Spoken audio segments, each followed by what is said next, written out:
오늘 본문의 말씀은 우리가 너무나도 잘 아는 대로 사도 바울, 이름이 먼저 사울이라는 이름이었죠.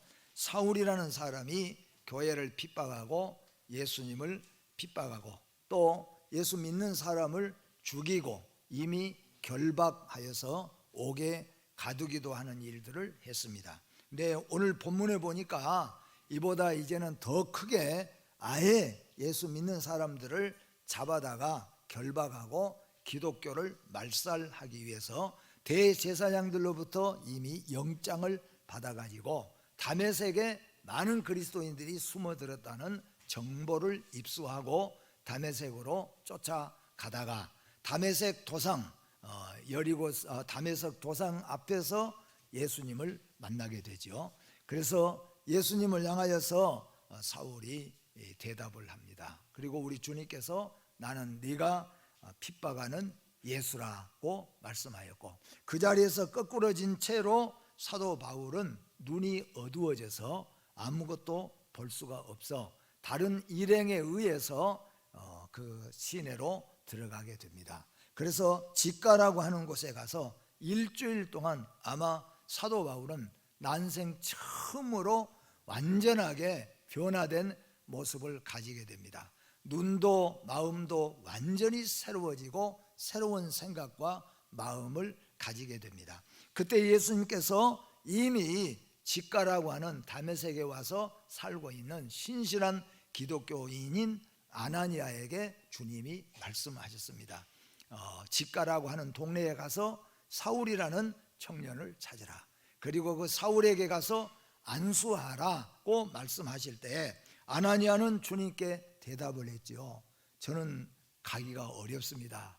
왜냐하면 이 사람은 모든 사람들이 알다시피 기독교인들을 박해하고 예수님을 핍박하고 다메섹에 지금 들어온 목적이 예수 믿는 사람을 결박하고 감옥에 넣고자 온 것을 이미 알고 있는데 내가 거기를 어떻게 갈 수가 있습니까? 그때 우리 주님께서 15절에 말씀하죠. 이르시되 가라. 이 사람은 내 이름을 위하여 이방인과 그리고 임금들과 그리고 이스라엘 자손들에게 전하기 위하여 택한 나의 그릇이라. 그렇게 말씀하셨습니다. 이 말씀을 듣고 아나니아는 무섭고 떨렸지만은 성령에 의지하여서 주님의 명령에 순종하고 직가라는 동네로 찾아가서 사울을 만나게 됩니다. 가서 사울을 만나니까 그 사울 들었던 사울 살기가 등등하고 예수 믿는 사람을 포악하게 잡아서 죽였던 그런 그 청년이 아니라 완전히 거꾸러져 있는 청년, 그리고 완전히 눈물바다가 되어 있는 이 청년 사울을 만나게 됩니다. 그리고 그 머리에 손을 얹고 안수하고 기도할 때 다시 보게 될 뿐만 아니라 성령의 충만함을 입게 하신다. 그리고 성령의 충만함을 입게 됩니다. 사울이 그 눈에서 비늘 같은 것이 벗어지고 다시 보게 되어졌어요. 그리고 그 자리에서 사울은 세례를 받게 됩니다. 그리고 주신 음식을 먹음에 다시 몸과 마음이 강건하게 회복이 되어졌고, 바로 그 즉시로 다메섹에서부터 예수가 살아계시고 예수는 죽었다가 살아나시고 우리의 구주가 되심을 선전하기 시작하였고, 그는 일생을 우리가 잘 아는 대로 하나님의 복음을 증거하다가 교회를 많이 세울 뿐만 아니라 신약 성경의 절반을 그가 기록하게 되는 그런 주인공이 되었다는 것을 오늘 본문 속에서 우리가 알 수가 있습니다. 오늘 이 본문 속에서 저는 크게 세 가지로 우리 성도님들과 함께 영적인 교훈을 받고자 합니다. 그 첫째는 뭐냐? 세계 복음화를 위한 하나님의 계획이 무엇인가를 우리 성도들은 깨달아야 되겠다고 하는 것입니다. 우리가 처음 예수 믿고 하나님의 진리와 하나님의 뜻을 깨닫지 못했을 때는 나 중심이 되죠. 내가 아무리 예수 믿고 교회 와서 은혜를 받고 구원을 받았다고 할지라도 그 성도는 자기 중심의 삶을 삽니다. 내가 조금 더 잘 살면 좋고 내가 조금 더 건강하면 좋고 혹 내가 더 윤리적이고 도덕적인 사람이 되면은 좋겠다, 그렇게 생각을 하고, 더 나아가서 또한 어떤 사람은 우리 교회가 좀 부흥되면 좋겠다, 뭐 그런 생각도 가지고 살아갈 수가 있을 수도 있지요. 그러나 이렇게 우리는 이런 신앙생활 속에서 성경을 통하여서 우리는 깨닫게 되는 진리가 하나 있습니다. 그것이 뭐냐 하면은, 이 세상의 모든 자연 만물도 하나님이 만드셨지만은 이 모든 세상에 있는 자연 만물보다 더 중요한 것이 있는데, 그 중요한 것이 뭐냐면은 자연 만물을 우주 안에 있는 해와 달과 별과 땅과 천지 모든 것 다 중요하지만은 이것을 만들기 이전부터, 영원 전부터, 창세 전부터 하나님이 가지고 계신 계획이 있었다는 겁니다. 그 계획을 전혀 이 세상에 우리가 살아오는 동안에 아무도 그걸 깨달을 수가 없고 알 수도 없습니다.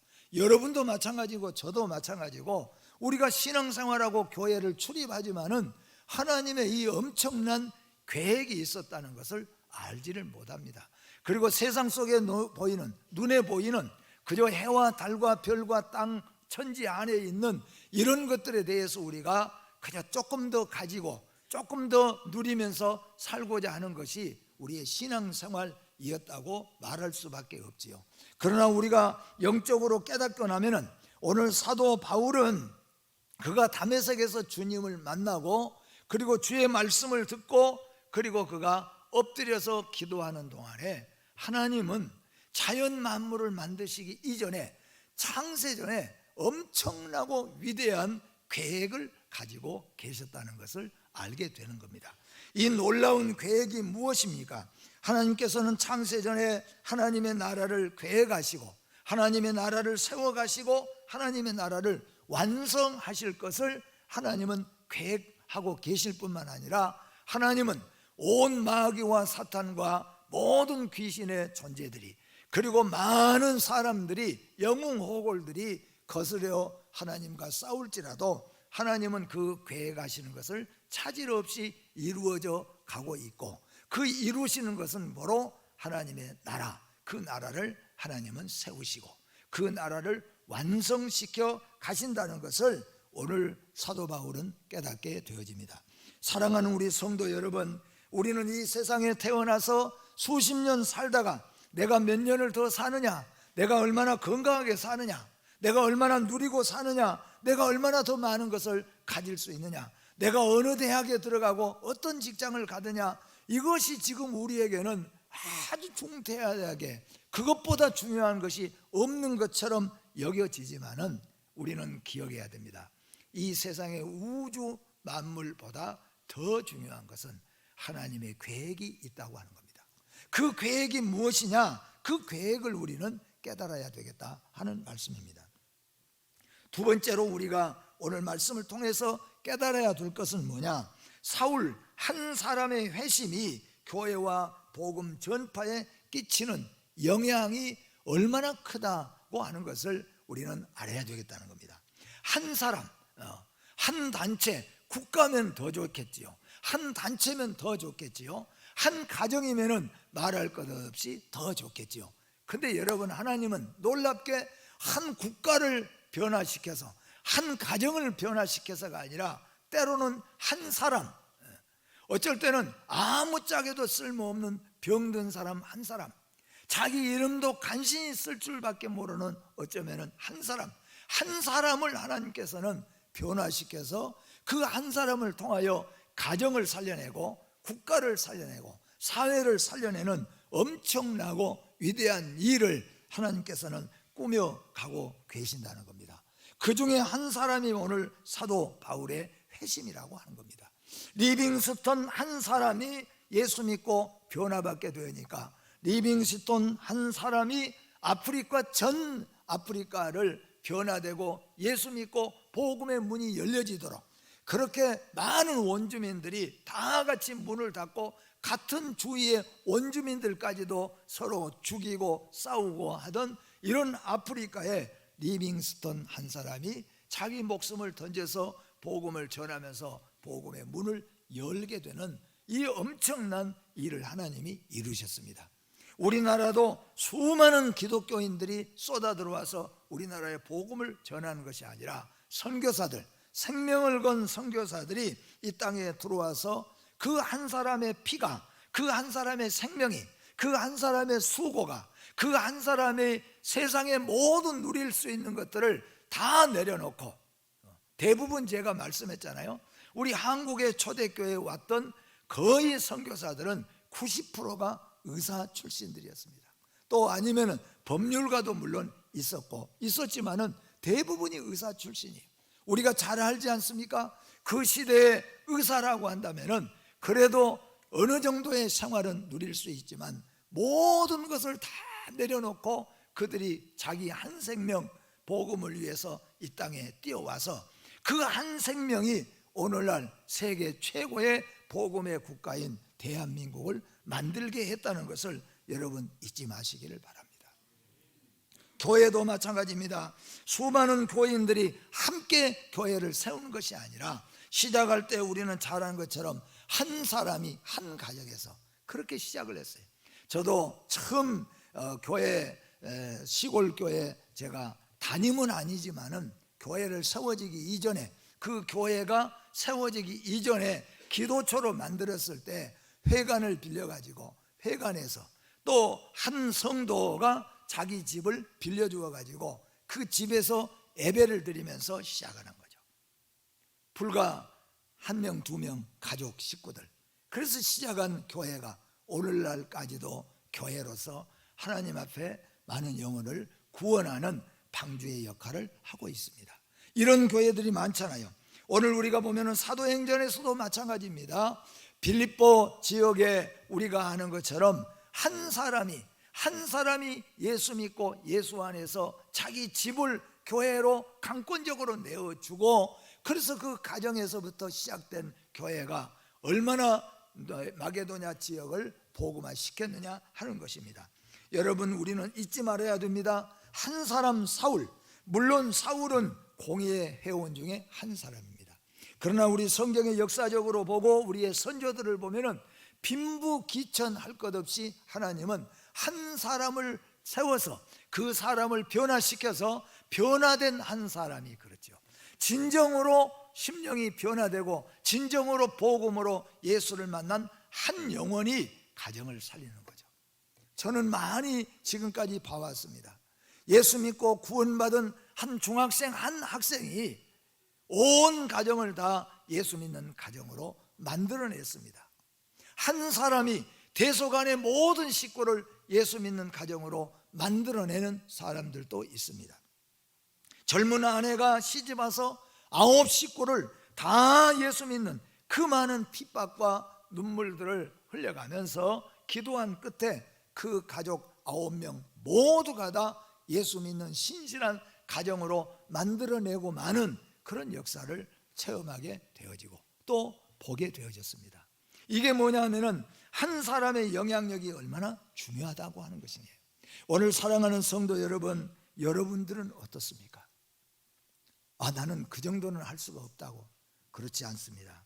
한 사람의 진정한 회심이 교회와 복음의 전파에 끼치는 역사가 얼마나 크다는 것을 오늘 우리는 다시 한번 인식해야 될 줄로 믿습니다. 그리고 세 번째는 우리를 향하신 하나님의 계획과 우리의 사명은 무엇인가? 오늘 하나님은 사도 바울을 하나님이 이미 알고 계셨고, 사도 바울은 심지어는 오늘 말씀에 이렇게 말씀하잖아요. 이 사람이 16절에 그가 내 이름을 위하여 얼마나 고난을 받아야 할 것을 내가 그에게 보여주리라. 사도 바울에게 보여주셨습니다. 사도 바울은 예수 믿으면 이제부터 내가 공의의 회원으로 남는 것보다 더 크겠구나, 더 유명해지겠구나, 더 잘나가겠구나. 그래서 여러분이 예수 믿는 게 아니었어요. 그래서 복음 전하는 게 아니었습니다. 사도 바울은 이미 주님으로부터, 환상으로부터 복음을 가지고 전하다가 예루살렘에 가서 잡힐 것도 알고 있었고, 감옥에 갇힐 것도 알고 있었고, 마지막 순교까지도 사도 이 바울은 짐작하고 알고 있을 만큼 그렇게 알았지만은 그런 고난과 핍박 속에서도 사도 바울은 갈 수가 있었다는 거죠. 사도 바울이 대단히 훌륭하구나. 여러분, 우리는 이 말씀을 기억해야 됩니다. 하나님은 나를 통하여서도 이 계획을 가지고 계십니다.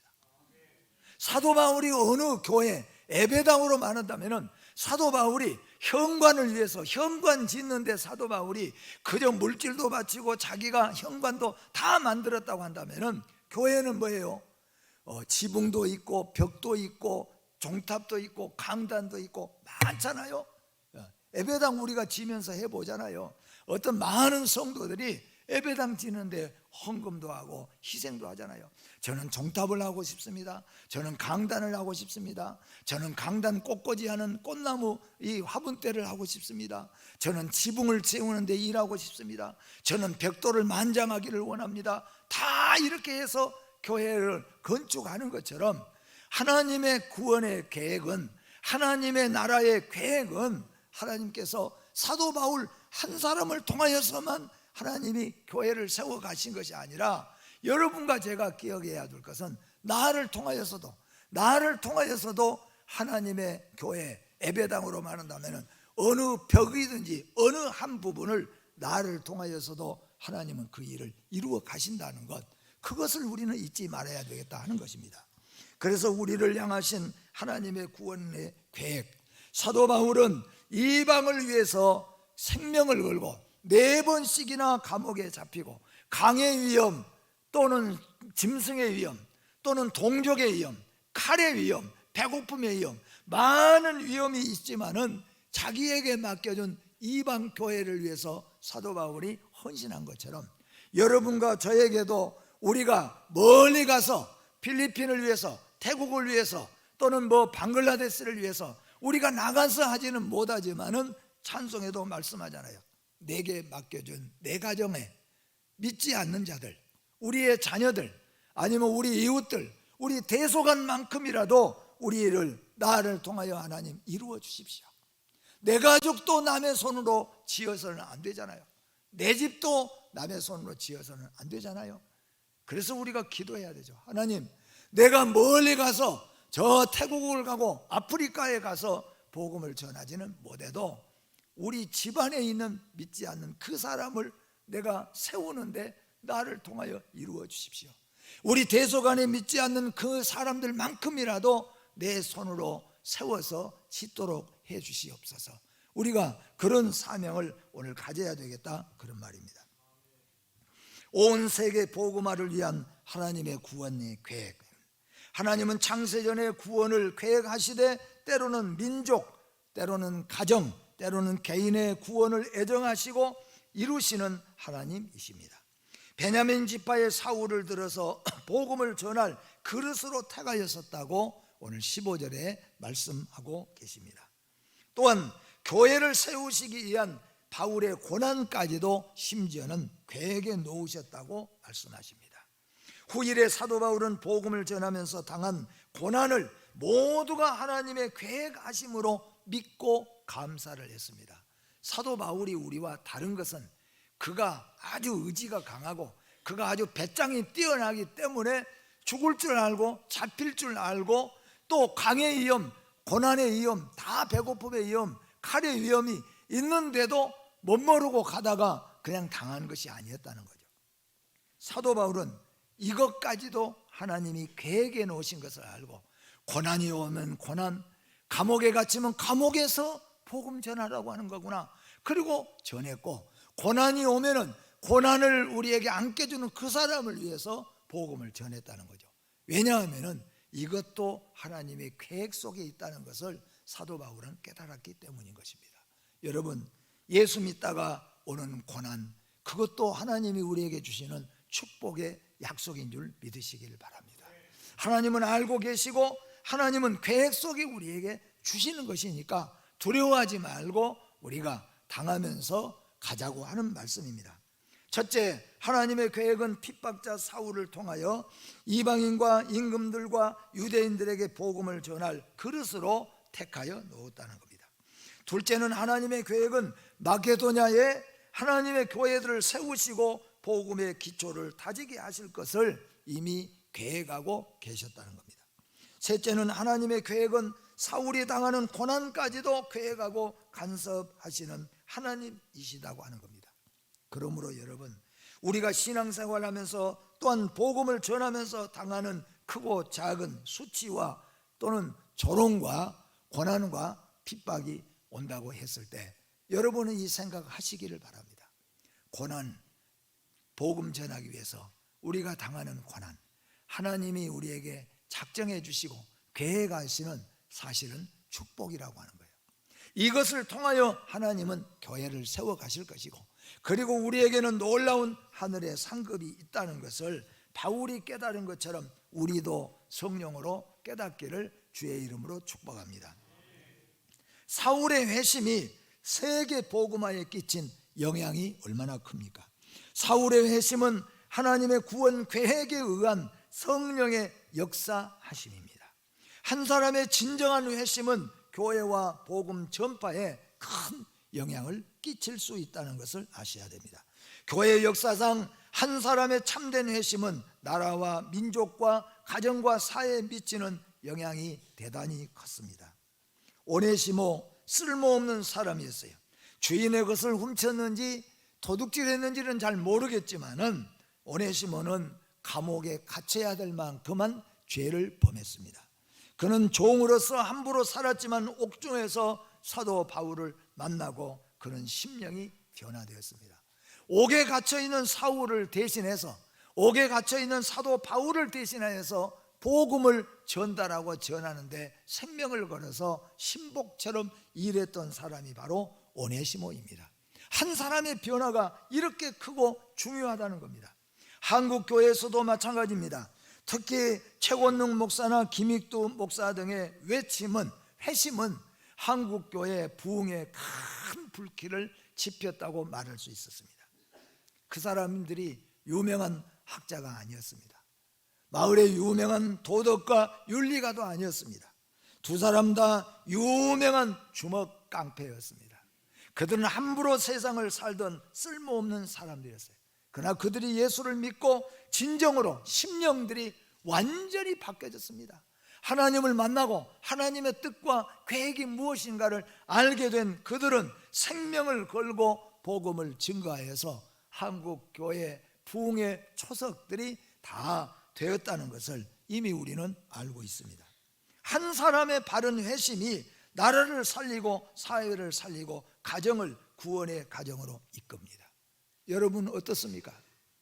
여러분의 가정 믿지 않는 자 위해서 우리 가정만큼이라도 세워야 된다. 우리 가정만큼이라도 구원해야 된다. 내가 멀리 저 멀리 아프리카나 중앙아시아나 아니면 아메리카나 아니면 우리 가까운 동남아에 가서 복음을 전하지는 못할 망정 내 집에 있는 내 가족 식구들을 위해서 하나님, 내가 그들을 위해서 내가 혹 어려움을 당할지언정 세울 수 있는 자가 되게 해주십시오. 한 사람의 영향력이 얼마나 중요합니까? 온 가족이 다 같이 모여가지고 다 회의해서 야, 우리 기왕에 우리가 살면서 종교라도 좀 갖자. 그래서 어느 종교를 가질까 해가지고 5명 모여서 투표를 해보니까 3명은 기독교, 2명은 불교. 그래서 우리가 과반수에 의해서 우리는 예수를 믿자. 그런 가정이 있습니까? 그런 가정 없어요. 누군가 한 사람이 복음을 믿고 예수를 믿고 여기가 살 길이고 이것이 생명길이고 우리는 죽으면 끝나는 것이 아니라 영원한 내세가 있다는 것을 알게 되니까 우리 가정 살려야 되겠구나. 내 남편 구원시켜야 되겠구나. 내 아내 구원시켜야 되겠구나. 그거예요, 여러분. 사랑한다면 구원시키시길 바랍니다. 사랑한다면 바짓가랭이를 붙잡고라도 구원을 시키세요. 눈물을 흘려가면서도 하십시오, 여러분. 요즘에 아이들 말 안 듣는 것 너무 잘합니다. 말해봤자 소용이 없는 것도 잘합니다. 그러나 여러분, 한 사람이 정말로 구원받고 천국을 믿는다면 우리의 가정에서, 그래 내가 멀리까지 가서 복음 들고 못 간다고 할지라도 우리 가정에서 우리 가족만큼은, 우리 자녀들만큼은, 그래서 여러분 자녀들 앞에서 우십시오. 무릎 꿇고 우세요.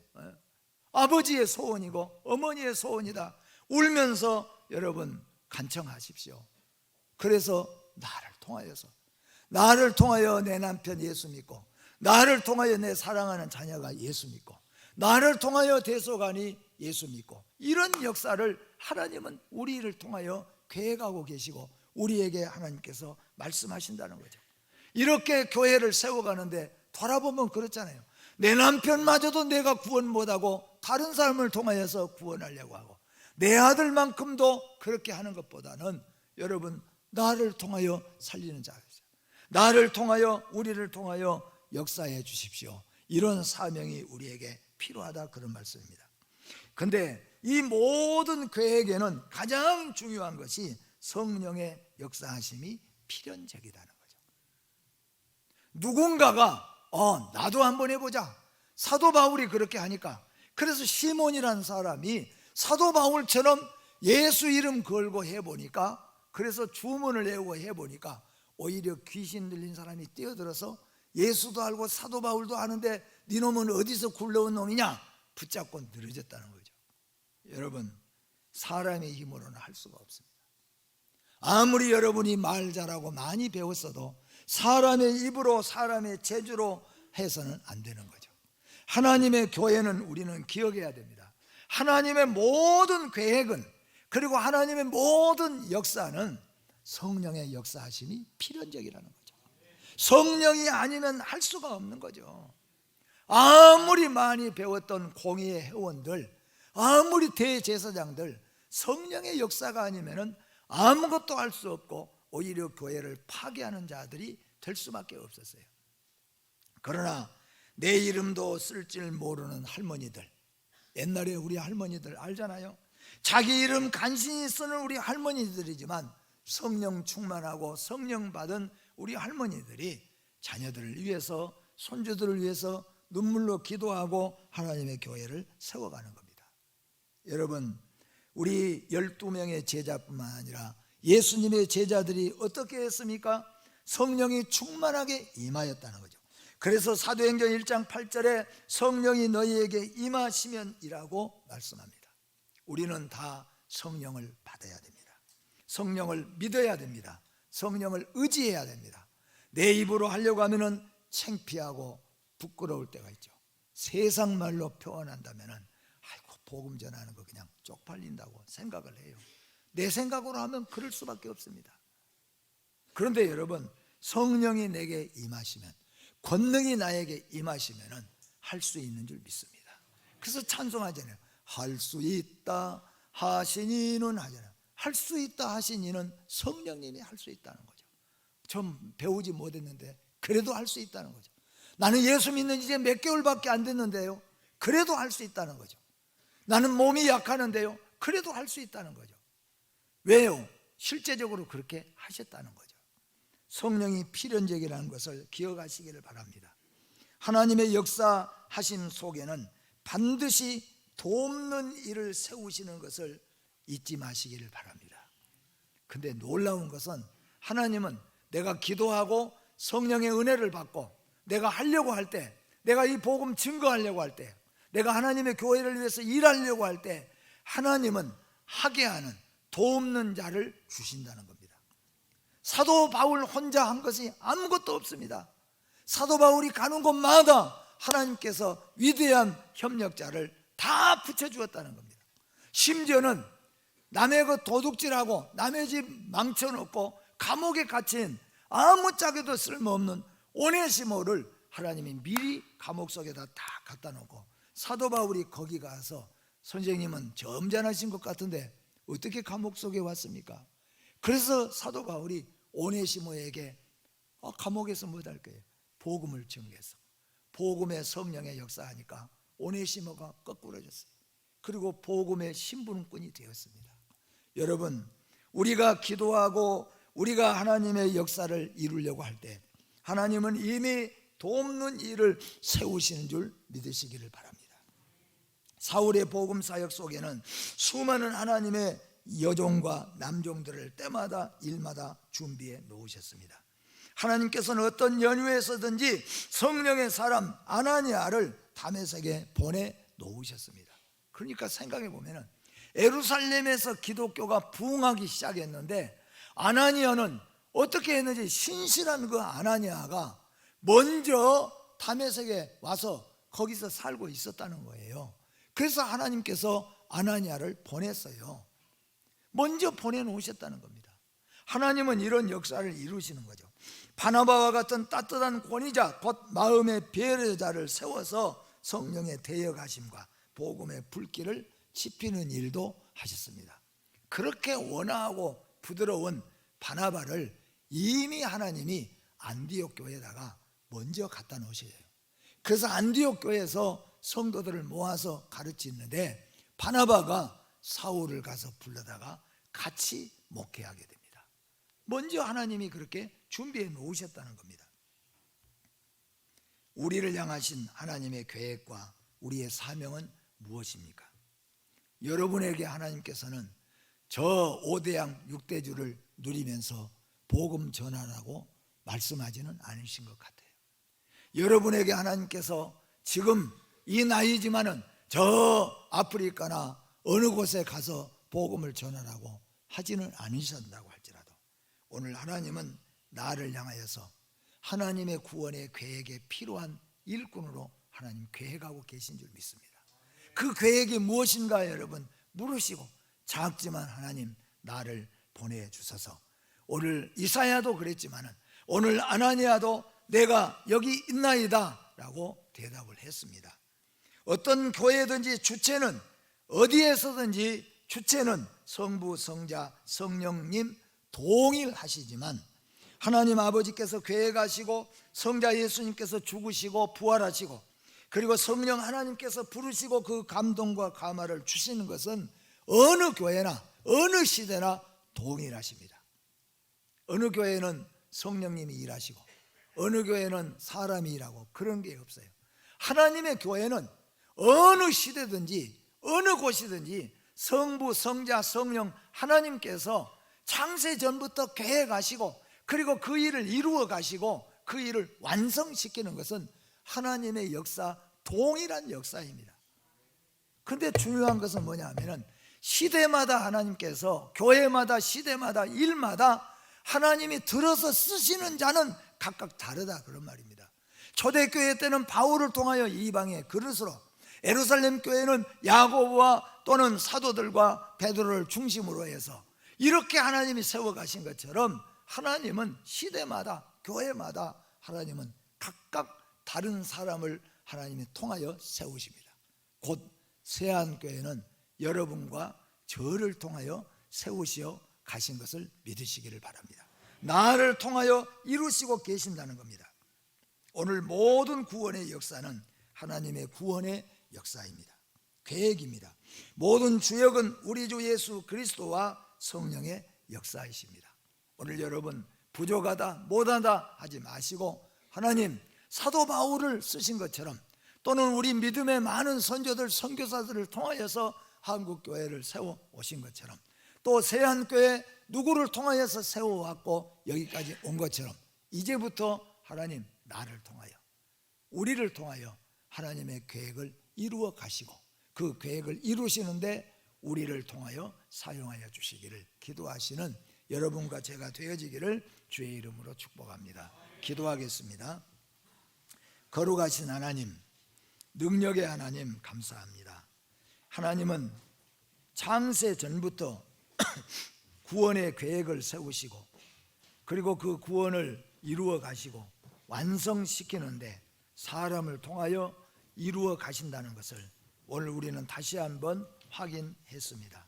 하나님이 바울을 통하여 이방의 임금들과 이스라엘 모든 사람에게 복음 증거할 것을 계획을 하신 것처럼 곳곳마다 시대마다 사람을 통하여 세우시는 하나님 아버지, 세우시는 주체는 성부, 성자, 성령님이시지만 세우는 자들은 각기 다르다는 것을 기억해 볼 때 광주 세안교회는 하나님 우리를 통하여 세워주신 줄 믿습니다. 우리를 통하여 세워 가신 줄로 믿습니다. 우리의 가정과 대속안의 구원의 역사는 하나님 나를 통하여 이루어 주시옵소서. 내가 멀리까지 가지는 못할 망정 우리 주위에 있는 우리 가정에 있는 내 옆에 앉아 있는 사람에게라도 우리는 나를 통하여 하나님 세워 주시옵소서, 사명을 가진 자가 되게 하여 주시옵소서. 예수님의 이름으로 기도하옵나이다. 아멘.